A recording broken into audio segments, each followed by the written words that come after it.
The Revelation Explained by F. G. Smith. Chapter 6, Part 2. We begin with the Book of Revelation, Chapter 6, verses 3 and 4. And when he had opened the second seal, I heard the second beast say, Come and see. And there went out another horse that was red, and power was given to him that sat thereon to take peace from the earth, and that they should kill one another. And there was given unto him a great sword. We continue now with the commentary. The symbol of this seal is that of a rider going forth on a red horse, armed with a great sword with which to take peace from the earth and to kill. It is drawn from the same source as that of the preceding one, but differing greatly in the character of the horseman and the object of his mission. The symbol is one of great dignity, a living, intelligent agent drawn from civil and military life. For the same reason as given before, we must go out of the department of civil life into the history of religious affairs to find its fulfillment.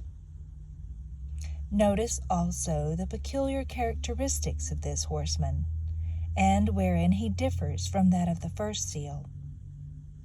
The color of the horse is red, denoting something very different from the peace, purity, and benignity of the white.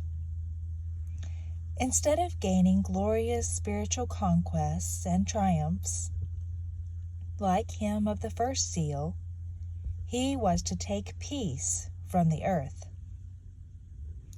In the place of a victor's crown, he possesses a great sword with which to kill, denoting an agent of great destruction. Where shall we look in the history of religious affairs to find the object that meets the requirement of this symbol? Who were the active, intelligent agents that appeared as the great opposers of the establishment of Christianity by the rider of the white horse? We find the answer undoubtedly in the propagators of the pagan religions. As soon as Christianity began to gain a foothold in the Roman Empire, the priests and supporters of paganism were exasperated to the last degree, and they determined to crush out the Christian religion.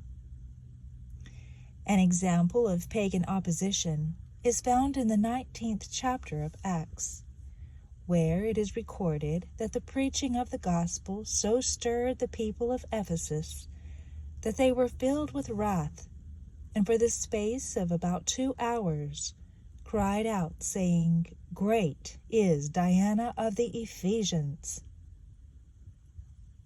This great conflict between Christianity and paganism will be more fully described under other symbols in a subsequent chapter. Therefore, I will make this description brief. The destruction of life brought about by this rider of the red horse doubtless signifies the great slaughter of the Christians at the hands of the pagans. During 10 seasons of severe persecution, which occurred under the reigns of the emperors Nero, Domitian, Trajan, Marcus Aurelius, Septimus Severus, Maximus, Decius, Gallus, Valerian, and Diocletian, the Christians suffered every indignity that their relentless persecutors could heap upon them. They had their eyes burned out with red-hot irons. They were dragged about with ropes until life was extinct. They were beheaded, stoned to death, crucified, thrown to wild beasts, burned at the stake.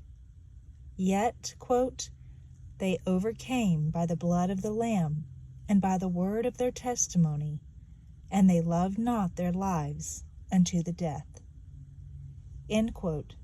From chapter 12, verse 11. It may appear at first that taking the rider of the horse as a symbolic agent, but the killing which he effected as literal, is an inconsistency and a variation from the laws of symbolic language. But such is not necessarily the case. One principle laid down in the beginning was that the description of an object or event must necessarily be literal when no symbolic object could be found to analogously represent it. The destruction of human life could not well be represented symbolically, there being no destruction analogous to it, whose meaning would be obvious. Hence, it must appear as a literal description. This is proved by many texts in the Revelation that will admit of no other application, such as verses 9 through 11 of this chapter, chapter 13, verse 10, chapter 17, verse 6, etc. But the literal destruction of life may be chosen as a symbol to represent a destruction to which it is plainly analogous, such as the destruction of spiritual life, the overthrow of the civil or ecclesiastical institutions of society, etc. That it is sometimes employed thus as a symbol will be shown clearly in subsequent chapters. Hence, in every instance where killing men is the work of a symbolic agent, the context or general series of events with which it is connected must determine whether the literal or symbolical signification is intended.